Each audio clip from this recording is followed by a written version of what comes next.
The human body is a marvel of nature. The heart is one of the main parts of the body which circulates blood continuously throughout our body to keep us alive. Arteries are blood vessels that carry oxygenated blood away from the heart, and veins are blood vessels through which blood returns to heart. The veins in the lower chambers of the heart are equipped with one-way valves that open when blood flows towards the heart and close if blood tends to drain downwards. Purified blood is returned to the arteries by the pumping action of the heart. The pressure exerted by circulating blood on the walls of blood vessels is due to this pumping action of the heart. The pressure of blood helps in two ways. First, it supplies blood to the brain. That is, it forces some of the circulating blood upwards against gravity into the carotid arteries, the two major arteries of the neck and head. Second, it forces the blood through the tiny capillaries in the tissues.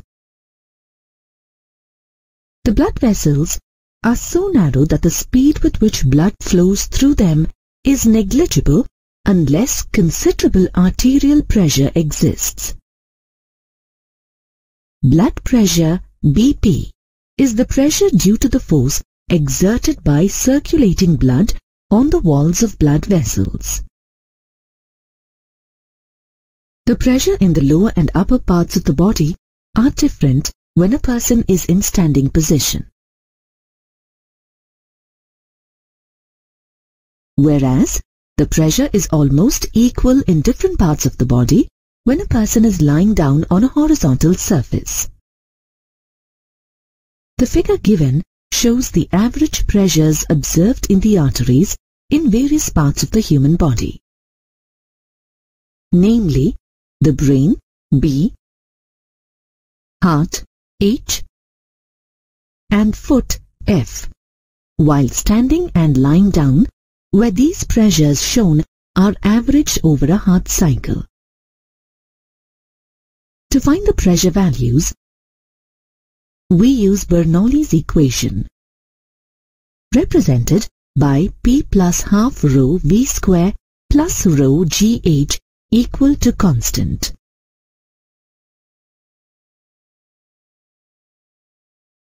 The velocity of blood in the arteries at the three places in the human body is small, approximately 0.1 meters per second, which is negligible, and hence the kinetic energy term half rho V square can be neglected in the expression for Bernoulli's equation. Let the gauge pressures in the brain, heart, and foot be represented as PB, PH, and PF respectively. The typical values of height of the heart and the brain from the ground are HH is equal to 1.3 meters and HB is equal to 1.7 meters. As the reference is taken from the ground, the height of the foot, HF, is 0. The gauge pressures are related as PF is equal to PH plus rho GHH, which is equal to PB plus rho GHB, where rho represents the density of human blood, which is nearly 1060 kilograms per cubic meter. Substituting the values of heights from the ground and the density of blood, given that pH is equal to 13.3 kilopascal, we get pressure at the foot, PF, is equal to 26.8 kilopascals and PB is equal to 9.3 kilopascal. Hence, we observe variations in pressure in the lower and upper parts of the body, when a person is standing. As the vertical height of different parts of the body is almost the same when a person lies on a horizontal surface, the blood pressure is almost the same throughout the body when the person is lying down. Blood pressure is commonly measured in torricelli or millimeters of mercury. 1 millimeter of mercury is equal to 1 torricelli, which is equal to 0.133 kilopascal. The average pressure at the heart, pH, which is equal to 13.3 kilopascal, is equal to 100 millimeters of mercury.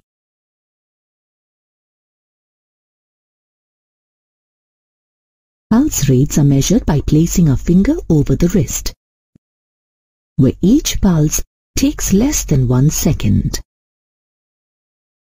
During each pulse, the pressure in the heart and the circulatory system goes through a maximum as the blood is pumped by the heart and minimum as the heart relaxes. Thus, blood pressure is recorded as two numbers: the systolic pressure as the heart beats and the diastolic pressure as the heart relaxes between beats. Blood pressure is greatest when the heart contracts and lowest when it relaxes. Blood pressure is expressed in terms of the systolic pressure and diastolic pressure, which are 120 and 80 for a healthy body. Blood pressure is measured using an instrument called a sphygmomanometer in millimeters of mercury. The sphygmomanometer is designed to monitor blood pressure by measuring the force of the blood in the heart where the pressure is greatest. A sphygmomanometer consists of a hand bulb pump, a unit that displays the blood pressure reading, and an inflatable cuff that is usually wrapped around a person's upper arm, and a stethoscope to listen to the sound. Blood pressure is usually measured at a person's upper arm for two reasons. The first one is that it is at the same level as the heart, and hence the measurements at this place provides values which are close to that at the heart. The second one is that the upper arm contains a single bone, which makes it easy to compress the brachial artery. The sphygmomanometer works on the principle that blood flows in the brachial or the upper arm artery can be made to go from laminar to turbulent by suitable compression. Turbulent flow is dissipative, and with the help of a stethoscope, the sound can be picked up.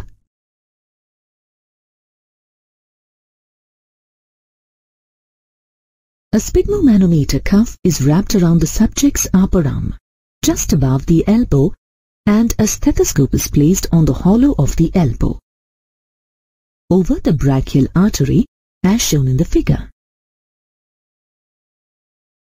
At first, the cuff is pumped up to a pressure of 180 millimeters of mercury, compressing the brachial artery, hence causing the artery to collapse once the systolic pressure is crossed. The blood flow through the brachial artery increases steadily until the pressure of the sphygmomanometer cuff falls below the diastolic pressure, approximately 80 millimeters of mercury. This is the point where the blood flow through the artery is laminar. The pressure in the cuff is then slowly reduced, while a stethoscope placed just below the sac is used to listen to noises arising in the brachial artery. Here, the brachial artery opens up, causing volatile blood flow as the systolic pressure is reached. During this brief period, the blood velocity in the highly constricted artery is high and turbulent, and hence noisy. These noises are called Korotkoff sounds and can be heard through a stethoscope as the pressure of the sphygmomanometer cuff falls below the diastolic pressure. When the pressure in the cuff is lowered further, the artery remains open for a longer portion of the heart cycle, but closed during the diastolic phase of the heartbeat, where the tapping sound is longer. When the pressure in the cuff reaches the diastolic pressure, the artery is open during the entire heart cycle, where we hear a steady continuous roar on the stethoscope. The blood pressure of a patient is represented as the ratio of systolic to diastolic pressure. For a healthy adult, it is 120 by 80 millimeters of mercury.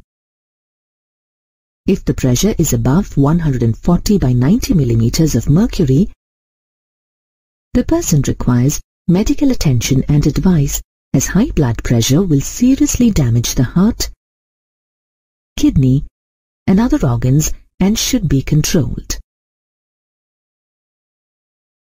The blood flows in the artery, and the cause for a heart attack can be explained by using Bernoulli's principle. As the blood flow is constricted due to the accumulation of plaque on its interior walls, the heart needs a great force to drive the blood. While the blood rushes through the artery with high velocity, the internal pressure drops and the artery is collapsed due to external pressure. The heart exerts further pressure to open this artery and forces the blood through. The internal pressure once again drops due to the same reasons as the blood rushes through the opening, leading to a repeat collapse. This results in a heart attack. A buoyant force or upthrust acts on a body immersed in a fluid at rest. When a body is immersed in a fluid in motion, it experiences a similar lift due to its motion. The lift experienced by the body by virtue of its motion is called dynamic lift. Aerodynamic lift is the dynamic lift experienced by a body when it is in motion in the air. In many games such as cricket or football, we notice that a spinning ball deviates from its parabolic trajectory as it moves through the air. This deviation can be partly explained on the basis of Bernoulli's principle. Consider a football in motion in the field and observe it from the close corners. Assume that the ball is not spinning as it moves through air, and consider its motion in a horizontal direction. This is equivalent to the situation where the air surrounding the ball has a laminar flow, and its flow can be visualized with streamlines around the ball as shown. The concentration of the streamlines represents the magnitude of the velocity of air. We observe that the streamlines are symmetric about the ball. From the symmetry of streamlines, it is clear that the velocity of the fluid, which in this case is air, above and below the ball at corresponding points is the same. This results in zero pressure difference at the points above and below the ball. The air, therefore, exerts no net vertical force on the ball. Now assume that the ball has a spinning motion about a horizontal axis in addition to its horizontal motion in the air. Let v be the velocity of air. While the ball spins, it drags the surrounding air along with it. If the surface of the ball is rough, then the amount of air dragged is greater. Let the net velocity of the air at the top of the ball be v1. The streamlines are crowded at the top of the ball and rarefied at the bottom of the ball, and are thus asymmetric about the ball. According to Bernoulli's principle, the sum of the pressure energy, gravitational energy, and kinetic energy per unit volume of the fluid at any point in it is constant. Thus, we have P1 plus half rho V1 square plus rho GH1 is equal to P2 plus half rho V2 square plus rho GH2, where P1 and P2 are the air pressures at the top and bottom of the ball and rho is the density of air. In this case, as the dimensions of the ball compare to the height of the ball from a reference level, say ground level, is much less, we neglect the difference in the height of the 2 points above and below the ball, and thus H1 is equal to H2. Thus we have P1 plus half rho V1 square is equal to P2 plus half rho V2 square. As the velocity V1 is greater than velocity V2, we have pressure P1 less than pressure P2.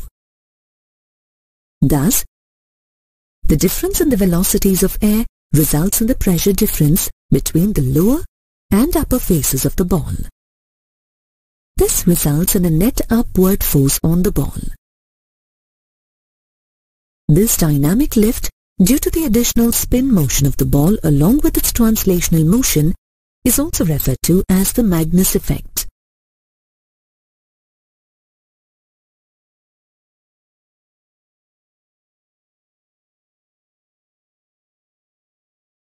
The aerodynamic lift of an aeroplane can be explained by a similar principle. Let's consider an aerofoil to explain it. An aerofoil is a solid piece shaped to provide an upward dynamic lift when it moves horizontally through the air. The cross-section of the wings of an aeroplane looks similar to that of the aerofoil shown with streamlines around it.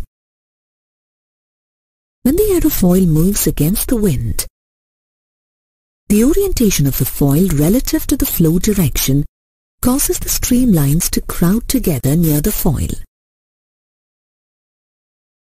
If the plane of the foil is tilted down to the horizontal, the streamlines are concentrated at the bottom. This shows that the velocity of air at the bottom of the foil is greater than at its top.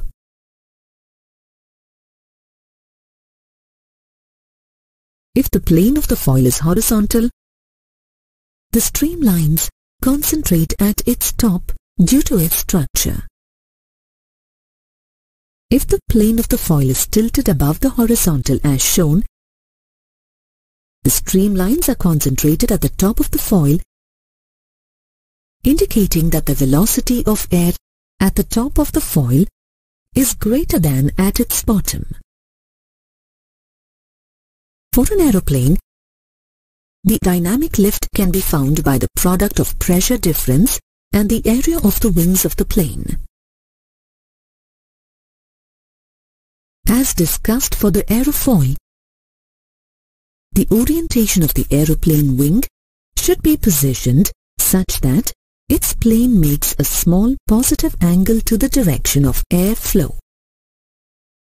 If the angle of the plane of the wing is large, the plane stalls due to air resistance and air turbulence at the end of the wing. The fluids we encounter in our daily lives are not ideal ones and offer some resistance to motion. This resistance to fluid motion, or the internal friction that retards the flow of the fluid, is called viscosity. It can be compared to friction when a solid moves across a surface. This force, called viscous force, exists when there is relative motion between layers of the fluid. Suppose we consider a fluid such as oil in the form of a thin layer enclosed between two glass plates as shown. The bottom plate is fixed while the top plate is moved with a constant velocity v, relative to the fixed plate by applying a certain force. If the liquid between the plates is honey instead of oil, then a greater force is required to move the plate on the top with the same velocity. Thus, we conclude that honey is more viscous than oil. Consider the liquid between the two horizontal glass plates to be consisting of different layers. The liquid layer in contact with the surface has the same velocity as that of the surface. Thus, the layer in contact with the top surface moves with the velocity v. Similarly, the layer of the liquid in contact with the fixed surface at the bottom is at rest. The velocities of different intermediate layers that lie between the two plates increases uniformly from 0 at the bottom to v at the top. For any layer of liquid, its upper layer pulls it forward while the lower layer pulls it backward. This results in a force between the layers. This type of flow is known as laminar. Thus, different layers of the liquid slide over one another as shown.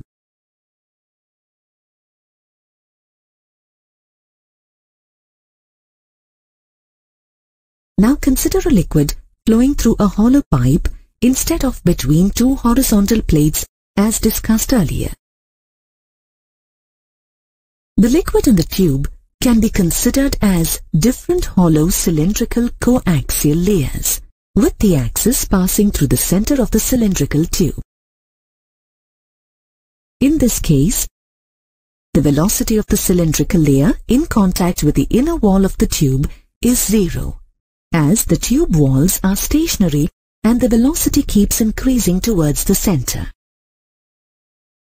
Thus, the velocity of the central cylindrical layer of the tube has the maximum value. Therefore, the velocity on a cylindrical surface in a tube is constant. Due to the relative motion between different layers of the liquid, a portion of the liquid which at some instant has the shape ABCD in its side view, takes the shape of AEFD after short interval of time delta t. During this time interval, the portion of the liquid considered has undergone a shear strain of delta x by L, where L is the distance between the topmost and bottommost layers of the portion of the liquid considered, and delta x is the lateral displacement of the top layer of the portion of the liquid. This is due to the shear stress on the portion of the liquid F by A. As fluids cannot resist shear stress, unlike solids, the strain in a flowing fluid increases with time continuously. Thus, it is not possible to measure the shear stress in the case of liquids as in solids. In fluids, it is found experimentally that stress depends on the rate of change of strain or the strain rate, which is denoted by the ratio of shear strain delta x by L to time delta t.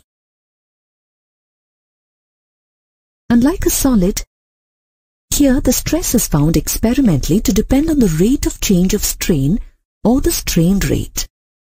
Thus, we have F by A proportional to delta x by L delta t. Therefore, the ratio of shear stress to strain rate is constant.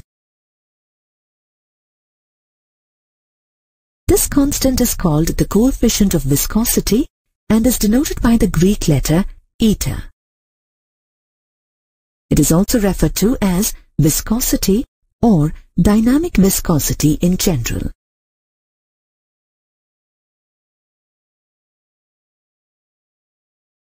As delta x by delta t is the velocity v of the liquid layers, we can substitute v for the term in the expression, and then on simplifying, we get eta is equal to F by A into L by V. The SI unit of viscosity can be derived from the expression as shown. These are Newton second per meter square or Pascal second.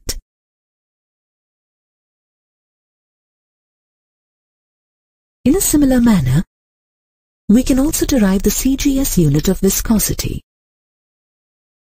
which is dyne second per centimeter square. Substituting the CGS unit of dyne and on simplification, we get the CGS unit of viscosity as gram per centimeter per second. This CGS unit is also called poise, named after the scientist Jean-Louis Marie Poiseuille, and is denoted by the letter P. We define the SI unit of viscosity as follows. If a fluid with a viscosity of 1 Pascal second is placed between two plates, and one plate is pushed sideways with a shear stress of 1 Pascal, it moves a distance equal to the thickness of the layer between the plates in 1 second.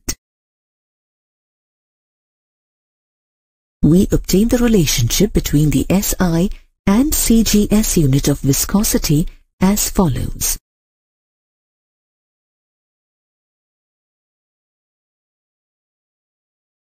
Thus, 1 Pascal second is equivalent to 10 poise. By definition, coefficient of viscosity can be expressed in terms of other physical quantities as shown. Thus, the dimensional formula of coefficient of viscosity can be derived from the dimensional formulae of the quantities in the expression as shown.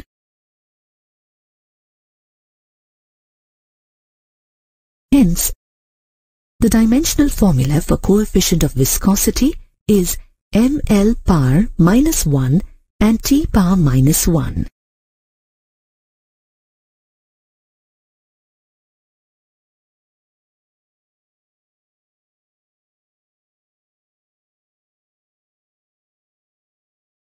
Generally, thin liquids like water, alcohol, etc. are less viscous than thick liquids like coal tar, blood, glycerine, etc. Observe ghee in a container when it is warm. It is a common experience that ghee becomes more viscous while its temperature decreases and cools. We can reduce the viscosity of ghee in the container by heating it. Thus, we can conclude that the viscosity of liquids decreases with an increase in temperature. As the temperature of a liquid increases, the average speed of the molecules in the liquid increases, and the amount of time they spend in contact with their nearest neighbors decreases. Thus, as temperature increases, the average intermolecular force decreases, resulting in a decrease in viscosity. The coefficients of viscosity for some common fluids are listed in the table shown. The viscosity of blood and the sedimentation rate of blood cells are used to diagnose certain diseases. Similarly, the selection of lubricating oil used to reduce friction between various machine parts depends on the viscosity of the oil. From the table, it is obvious that the viscosity of gases increases with temperature.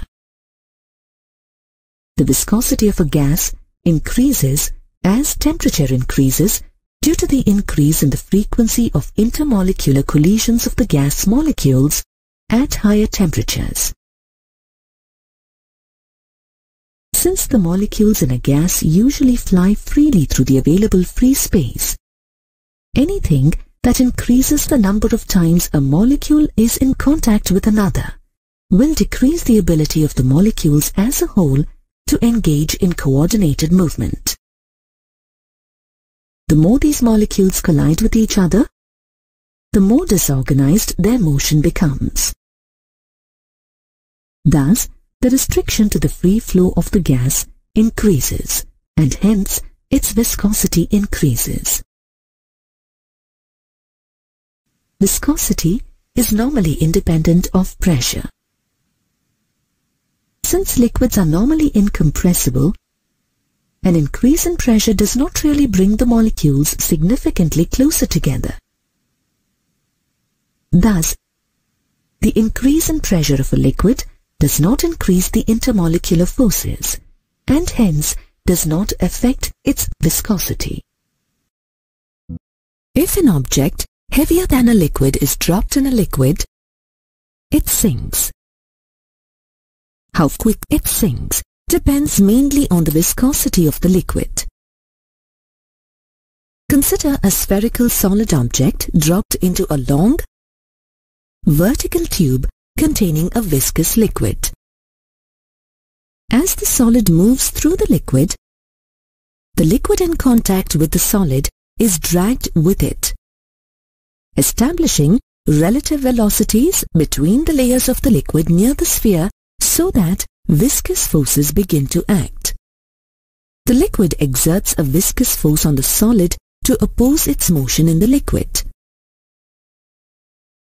The magnitude of the viscous force on the solid depends on the shape, size, speed of motion of the solid, and the coefficient of viscosity of the liquid.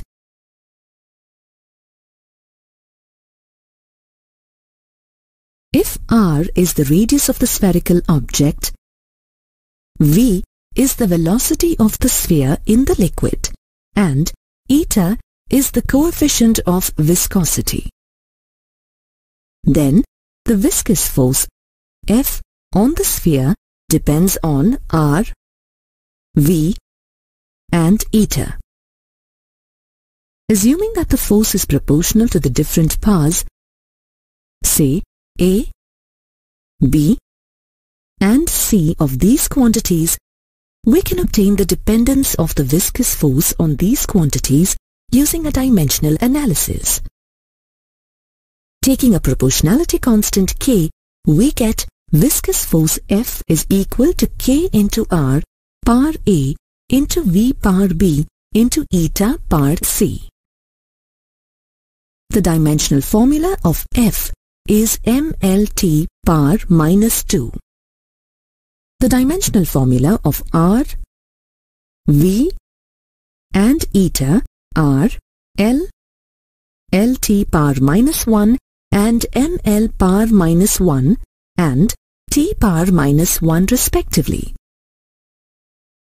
Thus, taking the dimensions on both sides of the expression, we get mLT power minus 2 is equal to K into L power A into LT power minus 1 power B into ML power minus 1 T power minus 1 whole power C.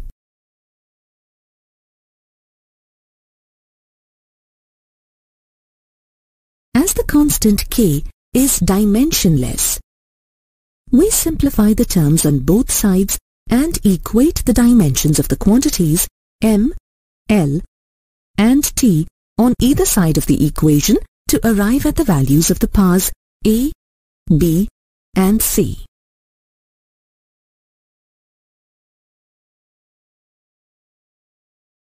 On simplifying the expressions, we get the values of A, B and C, each equal to 1.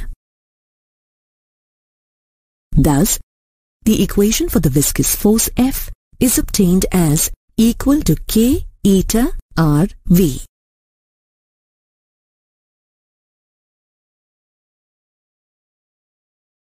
The value of the constant K is experimentally found to be 6 pi, and hence the viscous force is denoted by F is equal to 6 pi eta RV. This equation is known as Stokes' law, named after the person who derived it.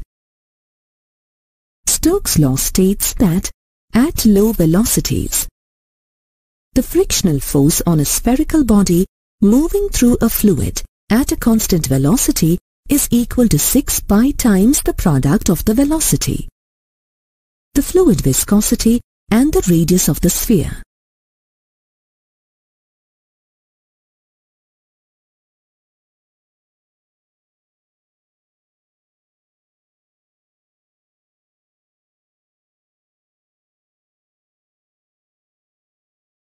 The various forces acting on the sphere which is dropped into the liquid are: the weight of the body, W is equal to mg acting downward, viscous force, F, acting upward, and the upthrust or the buoyant force B is equal to V rho g, also acting upward. Here, V is the volume of the sphere and rho is the density of the liquid. The weight of the sphere W and the buoyant force B are constant. However, the viscous force F acting upward against the motion of the sphere depends on the velocity. Initially, when the sphere is just dropped, the velocity of the sphere and hence the viscous force on it is 0.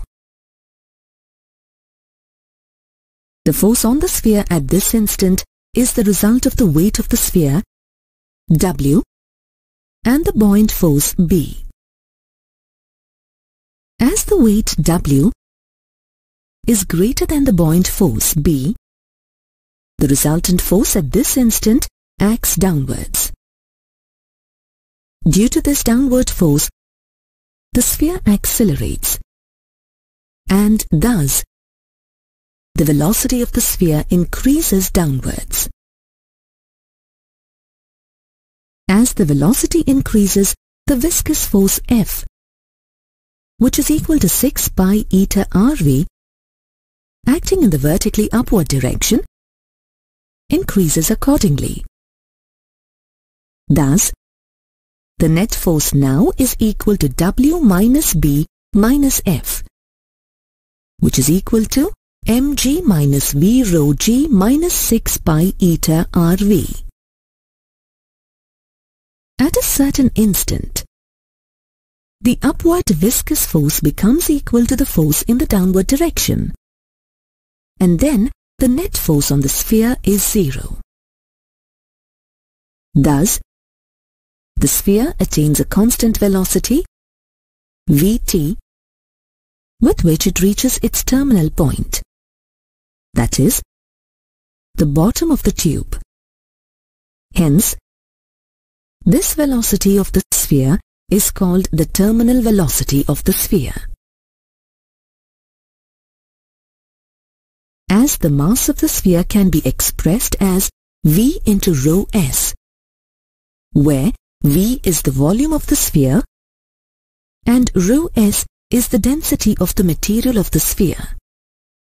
We can write 6 pi eta RVT is equal to V into rho S minus rho into G.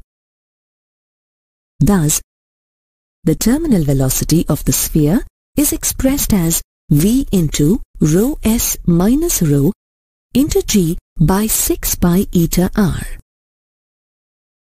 Substituting the expression for the volume of the sphere 4 by 3 pi R cube and simplifying, we get the Vt as 2 by 9 R square into rho S minus rho into G by eta. As discussed earlier, for liquids of relatively low viscosity, their flow in a tube is laminar when the velocity is below a certain value called critical velocity. If the speed of the liquid crosses the critical velocity, it becomes turbulent. The nature of the flow of the liquid, that is, whether it is laminar or turbulent, mainly depends on the density, rho, velocity, v, coefficient of viscosity of the liquid, eta, and also the dimension of the tube, namely its diameter, d. Osborne-Reynolds, who was a prominent innovator in the understanding of fluid dynamics, observed that turbulent flow is less likely for viscous fluid flowing at low rates. He defined a dimensionless number, whose value gives an approximate idea whether the flow would be turbulent. This number is called Reynolds number, Re, given by rho Vd by eta, where rho is the density of the liquid, v is the velocity of the liquid, d is the diameter of the tube, and eta is the coefficient of viscosity of the liquid. Reynolds number plays a key role in determining the nature of flow of a given fluid. It is found that for the flow of a liquid in a tube, if the number is less than 2300, the flow of the fluid is steady. If the number is between 2300 and 4000, then laminar and turbulent flows are possible, where there is a transition of the flow from laminar to turbulence. If the number is greater than 4000, the flow is completely turbulent.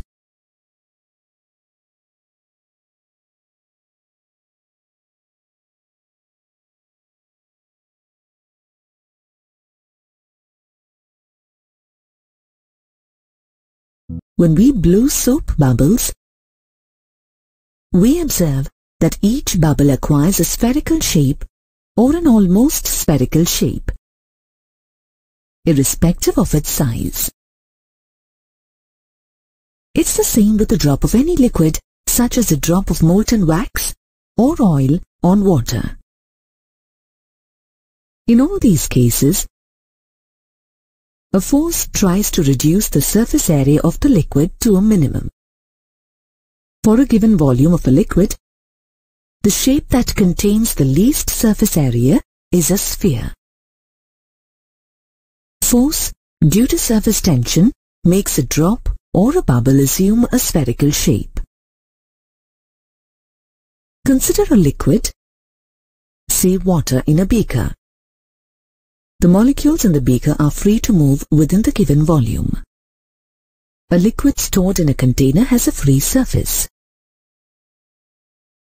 For a liquid in a container, there are two types of forces of attraction. The first one is the force of attraction between the molecules of the same substance, which is referred to as a cohesive force.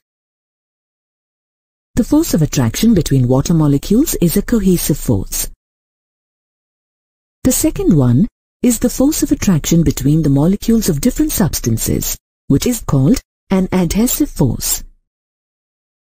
The force of attraction between water molecules and the molecules of the glass container is adhesive.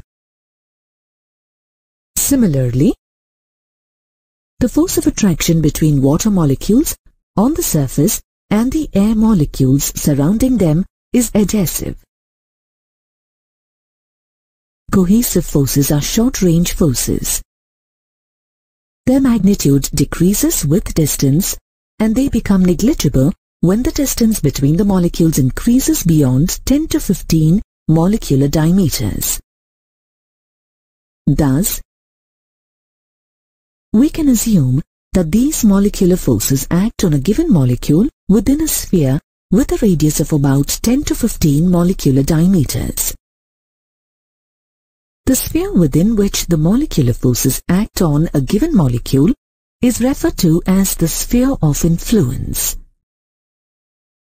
For a molecule that is well inside the liquid, the complete sphere of influence is within the bulk of the liquid. The net force on such a molecule is zero, as it experiences an equal pulling force in all directions. For a molecule close to the surface of the liquid, a part of the sphere of influence lies above the surface. As cohesive forces are greater than adhesive forces between liquid and air molecules, and since there are a greater number of liquid molecules within the sphere of influence than air molecules, there is a net downward force. For a molecule that is on the surface of the liquid, half the sphere of influence lies inside the liquid and the other half in air. There are a greater number of water molecules in the lower half of the sphere of influence than the number of air molecules in the upper half of its sphere of influence. Hence, the molecules experience a net downward force. The molecules coming from the bottom of the liquid to the surface have to overcome this net downward force, and hence have potential energy called surface energy. Hence, all the molecules near the surface and on the surface have greater energy than the molecules deep inside the liquid. The liquid surface tries to contract. That is, it tries to minimize the area to lower the energy of the surface, as this offers great stability. Hence, the liquid surface is in a state of tension and behaves as a stretched elastic membrane. This tension is proportional to the length of an imaginary line along the surface. This force per unit length acting on an imaginary line drawn on the free surface of a liquid is called surface tension. If the magnitude of the force is F, then we define surface tension S of the liquid as S is equal to F by L. Thus, the SI unit of surface tension is Newton per meter, and its CGS unit is dyne per centimeter. Hence, 1 Newton per meter is equal to 1000 dynes per centimeter. There are numerous examples available to illustrate surface tension in liquids. Water striders, a species of insect with long legs, float on still water surfaces without drowning, as the water surface acts as a stretched membrane due to surface tension.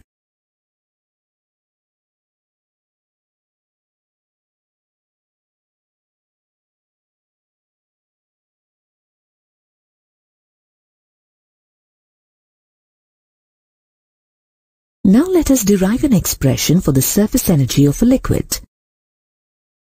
Consider a U-shaped open wire loop fitted with a wire of length L. connecting ends A and D. This wire, AD, closes the loop and can slide on its arms AB and CD. The closed loop is dipped in a soap solution and taken out to form a thin soap film. Even though the film appears to be thin, it consists of several molecular layers, and hence it has two surfaces enclosing the soap solution between them. Both the film surfaces are in contact with the wire and hence experience force due to surface tension to reduce their area by pulling the wire, AD, parallel to the surfaces. The net force on the wire due to both surfaces is expressed as F is equal to 2S into L, where S is the surface tension of the soap solution. Now, if the wire is slowly pulled through a distance x to increase the area of the film, the minimum force required is 2SL. The total increase in the area of the film is 2 times L into x.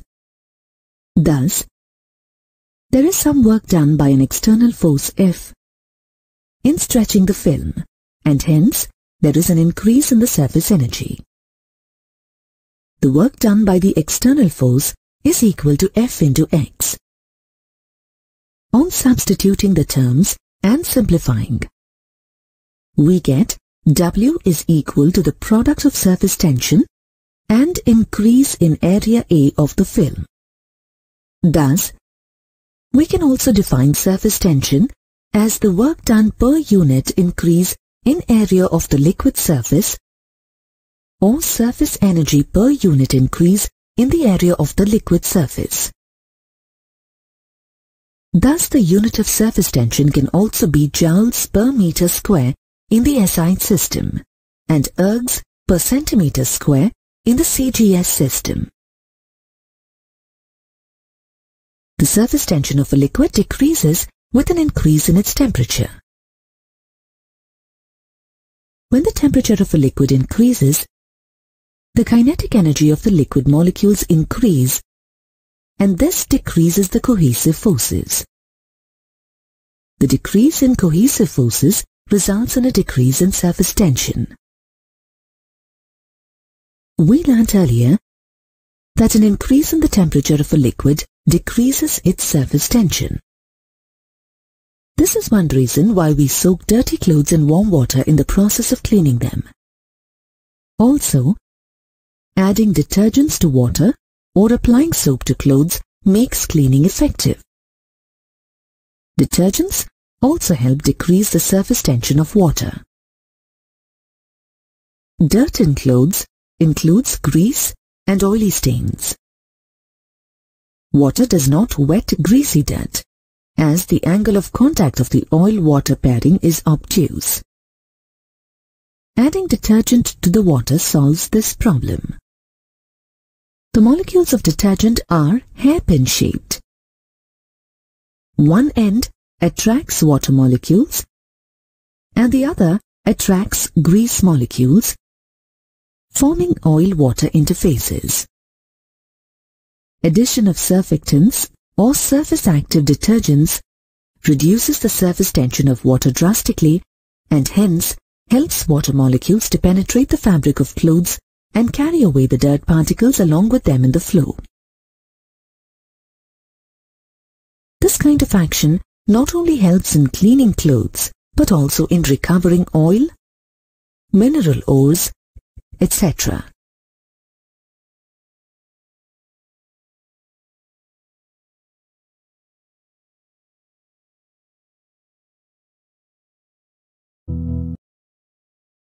If the angle of contact is obtuse, that is, more than 90 degrees, the liquid forms droplets on the surface and does not wet the surface. Here, molecules of liquid are more strongly attracted to themselves than to those of a solid. Hence, cohesive forces are stronger than adhesive forces. Therefore, it forms a droplet over the solid and does not wet the solid as in the case of water on a lotus leaf or any oily surface. If the angle of contact is acute, that is, less than 90 degrees, the liquid spreads across the surface and wets it. Here, molecules of the liquid are strongly attracted to molecules of the solid. Hence, adhesive forces are stronger than cohesive forces. Therefore, the liquid spreads across the solid as in the case of water on a glass. If the angle of contact is close to zero, the liquid spreads to the maximum extent. In such a case, it is totally absorbed by the solid as in the case of water on a piece of paper. In our daily lives, this property of liquids is used in products such as wetting and waterproofing agents. In the case of wetting agents such as soaps and detergents, when mixed with other liquids, the angle of contact is acute and hence helps penetrate and wet the solids. On the other hand, in the case of waterproofing agents such as resins and waxes, the angle of contact is obtuse and hence prevents the water seeping into fibers and surfaces on which they are applied. You experience this when you use a raincoat to protect yourself from a downpour.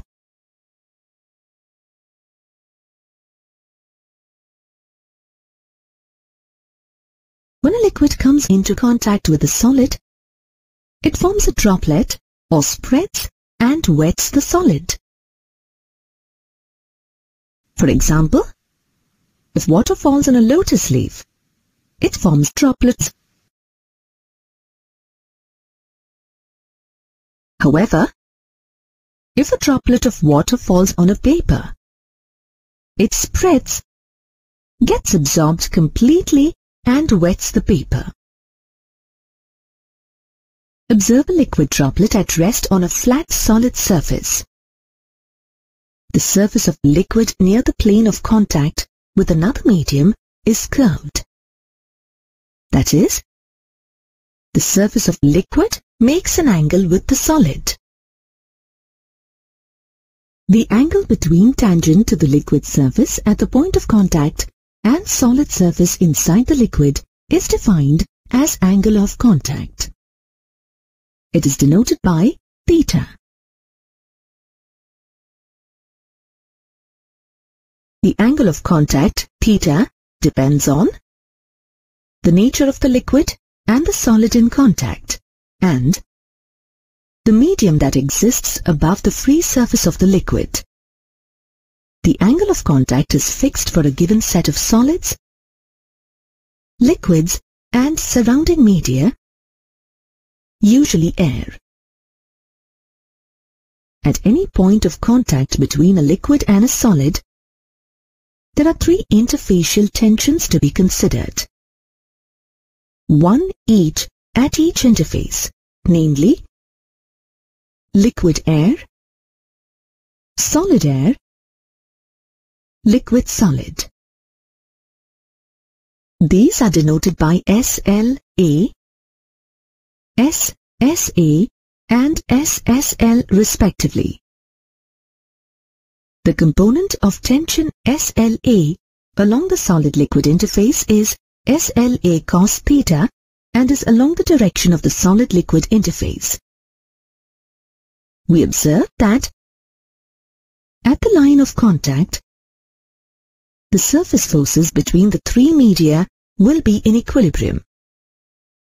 Thus, we can define this relationship as SLA cos theta plus SSL minus SSA is equal to 0, or SLA cos theta plus plus SSL is equal to SSA. The value of the angle of contact depends on the tensions along the interfaces. If the tension SSL is greater than SLA, the angle is obtuse, and if SSL is less than SLA, the angle is acute.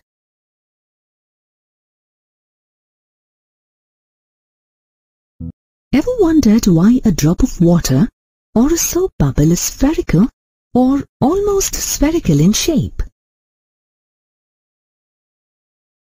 The answer is surface tension. Let us learn how surface tension makes drops, cavities, and bubbles spherical in shape. A drop is a small volume of a liquid bounded completely by a free surface.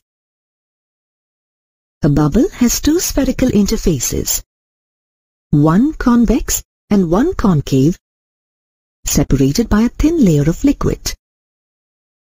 A cavity is formed when a small volume of gas is trapped in a liquid. It is like a bubble surrounded on all sides by a liquid. For a drop of a liquid in air, as it is surrounded by air on its surface, there is surface tension acting on the liquid-air interface, and this tends to minimize the surface area. For any given volume, the surface with minimum energy is the one with the least area. Mathematically, it is proven that for a given volume, a sphere has the least area. Hence, a drop would always tend to take on a spherical shape. It is also due to surface tension that in a spherical drop, the pressure inside is more than the pressure outside. Let us study the pressure inside a drop of a liquid in detail.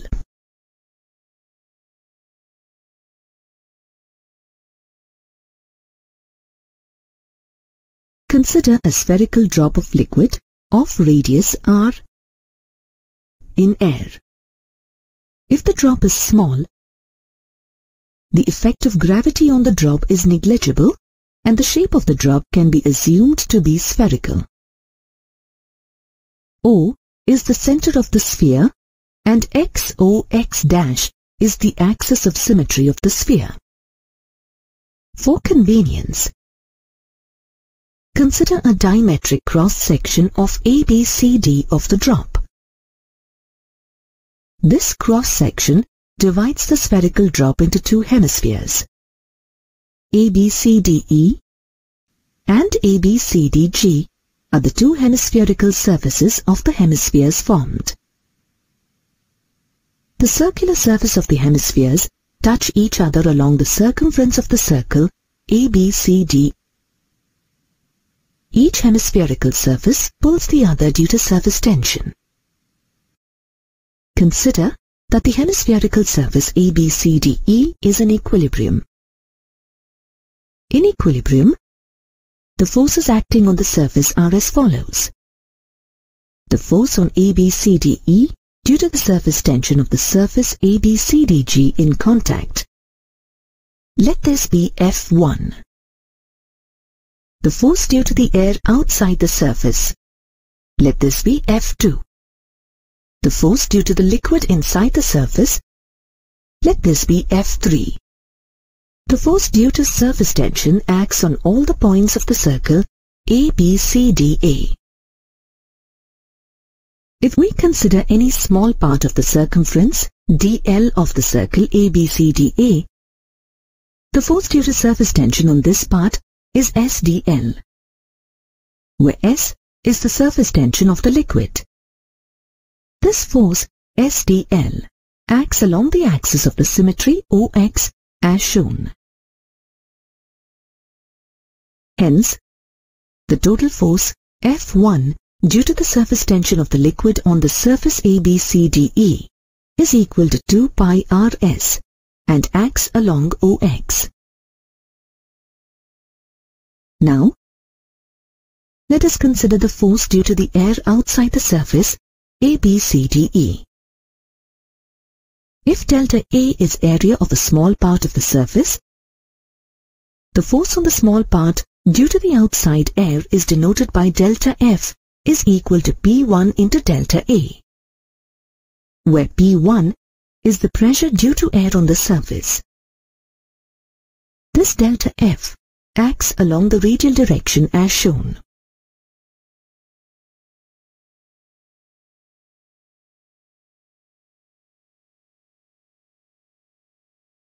If the radius through delta A makes an angle theta with the x-axis as shown, the component of force along the x-axis is delta F cos theta, which is equal to P1 delta A cos theta. The term delta A cos theta indicates the projection of delta A along the diametric plane ABCDA. Thus, we can write delta F cos theta as equal to P1 into the projection of delta A on the plane ABCDA, when the components of all the forces P1 delta A acting on the different parts delta A of the hemispherical surface ABCDE are added. We get the resultant force due to the air F2 outside the hemispherical surface. The projection of the area of the hemispherical surface ABCDE on the plane ABCD is equal to the area of the diametric circle ABCD and is equal to pi r square. Thus, the force F2 is equal to P1 into pi r square and acts along OX. Proceeding with the same logic, the force due to the liquid inside the surface ABCDE on the surface is denoted by F3 is equal to P2 into pi r square,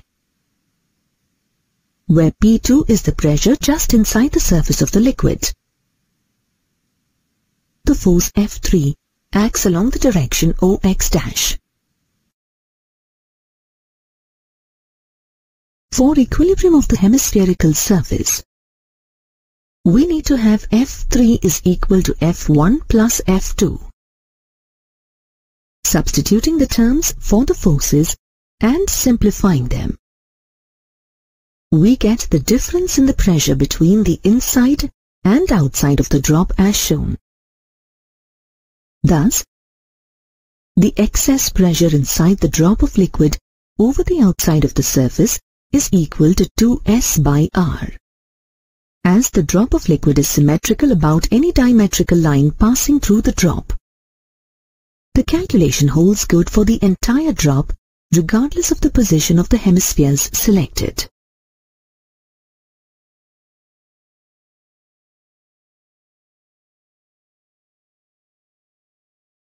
For a drop of liquid in air, there is liquid in the concave side of the spherical surface, whereas there is air on the convex side.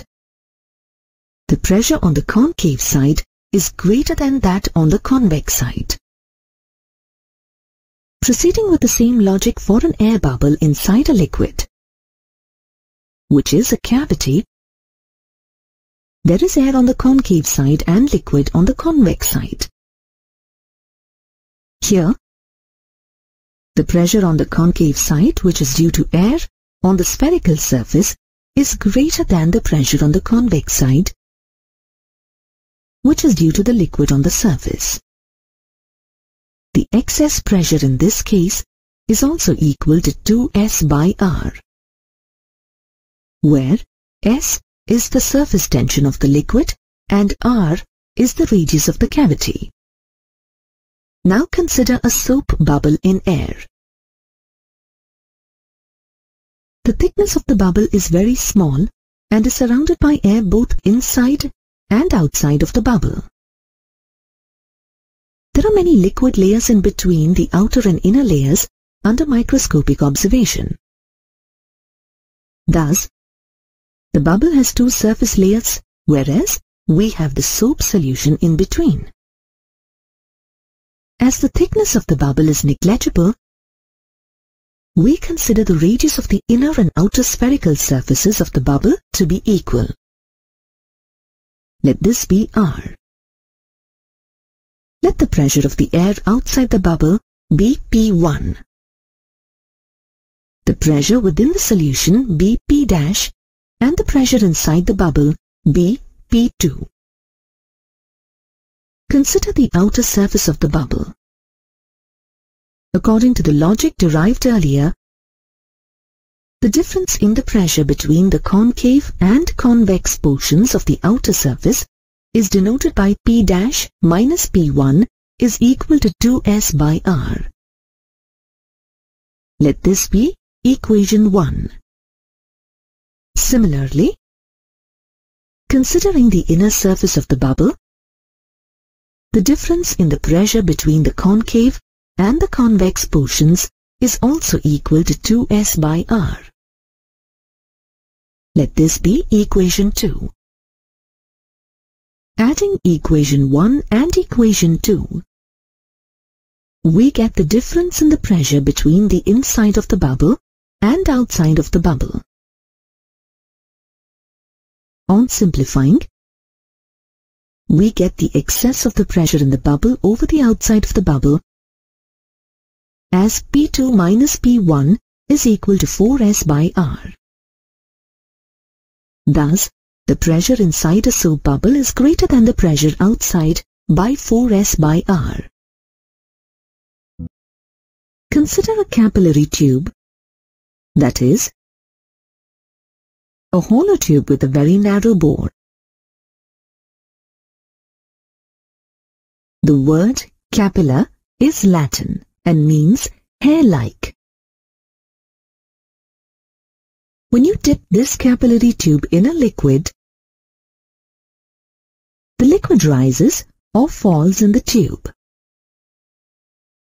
This rise or fall of a liquid in a capillary tube is called capillary action or capillarity. The capillary action of a liquid is a consequence of the surface tension of the liquid and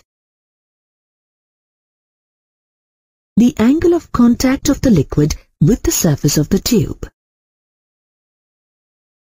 The extent of the rise or fall in the liquid in the tube also depends on the diameter of the pore and the density of the liquid. If the angle of contact of the liquid with the surface of the tube is an acute angle, there is a capillary rise. The rise of water in a glass capillary tube is an example of this. The angle of contact for the pair of materials, glass and water, is an acute angle. In the case of the pair of materials, a glass capillary tube in mercury, the angle of contact is an obtuse one, and hence there is a capillary fall.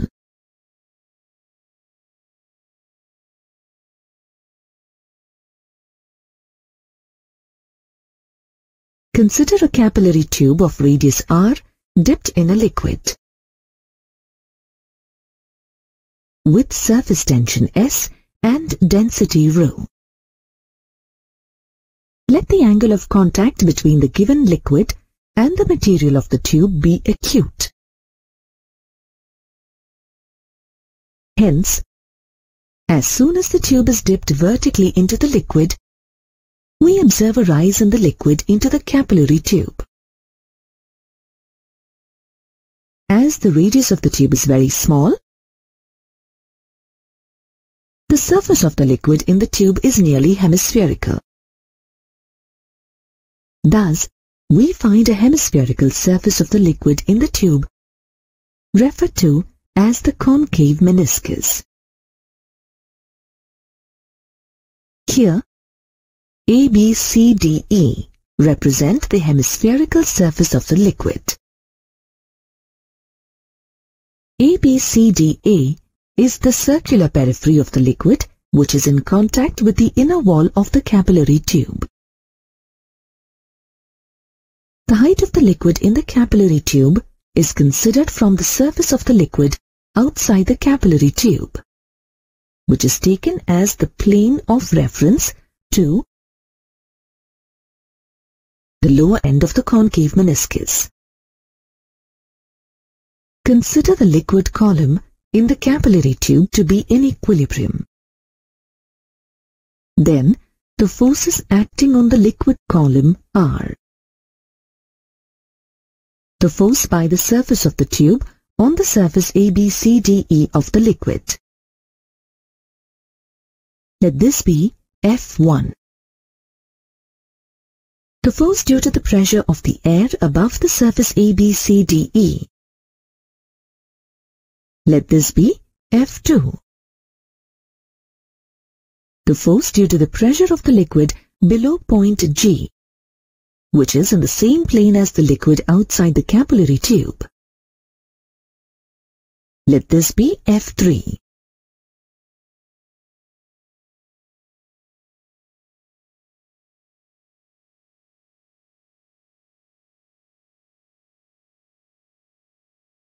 Let W be the weight of the liquid in the capillary tube. The surface ABCDE of the liquid in the capillary tube meets the wall of the tube along its circular periphery or radius r. Theta is the angle made by the tangent drawn to the surface of the liquid with the surface of the tube from inside the tube at the point of contact, and hence is the angle of contact. Consider a small part dl of the periphery along which the liquid surface is in contact with the wall of the tube. The liquid surface across this small part pulls the surface of the tube by a force SdL tangentially. According to Newton's third law, there is an equal and opposite force acting on the liquid surface by the surface of the tube. The vertical component of this force is SdL cos theta and its horizontal component is SdL sin theta. The vertical component of the force pulls the liquid in the vertical direction.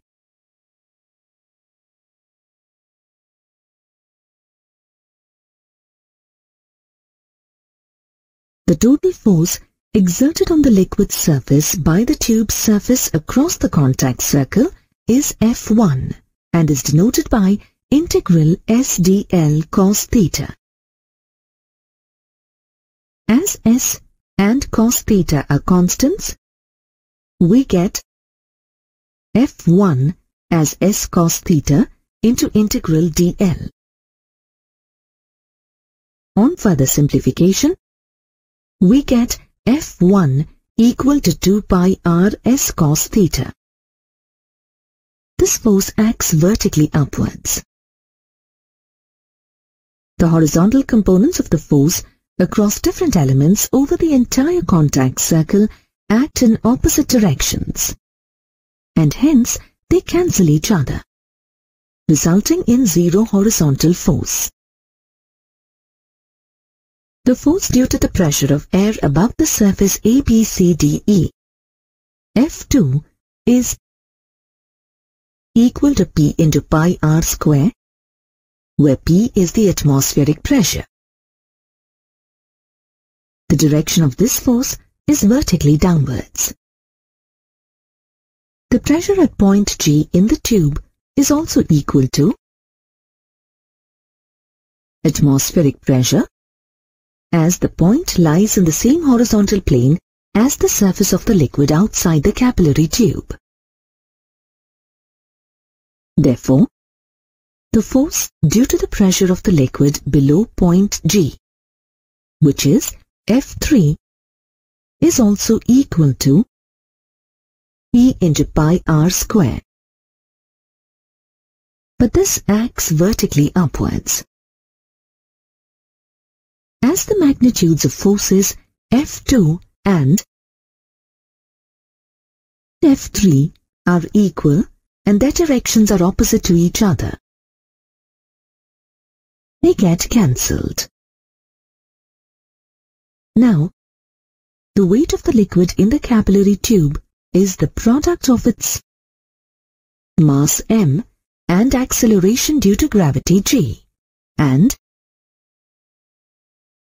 acts vertically downwards. The mass of the liquid is the product of its density ρ and volume v. The volume of the liquid in the capillary tube is the sum of the volume of the cylindrical portion of the liquid from point G to E and the volume of the liquid in the concave meniscus. The volume of the liquid in the cylindrical portion is pi r square h. The volume of the liquid in the concave meniscus is equal to the volume of the cylinder of height r and radius r minus the volume of the hemisphere of radius r, which is equal to 1/3 pi r cube.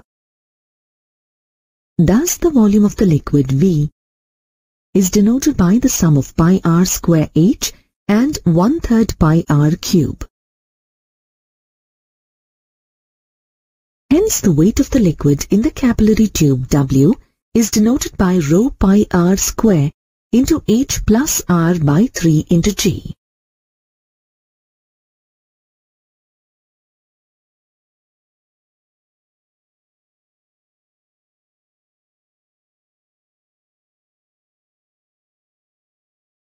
As the liquid is in equilibrium, the total downward force, which is the weight, is equal to the upward force, which is F1. Equating the two and simplifying for height h, we get h equal to 2s cos theta by rho r g minus r by 3. If the radius of the capillary tube is much smaller than h, the term r by 3 can be neglected and the expression for capillary rise becomes h is equal to 2s cos theta by rho rg. If the angle of contact theta is much smaller and close to 0, as in the case of a glass-water interface, we take cos theta equal to 1. Then, the expression for capillary rise becomes h is equal to 2s by rho rg. From the expression, it is clear that the capillary rise of a liquid is inversely proportional to the radius of the pore. We find many examples and applications of capillarity in our daily lives. The root hairs of plants have fine pores in them and hence absorb water from the soil by capillary action. A sponge has fine pores in it and hence sucks in water from a surface through capillary action.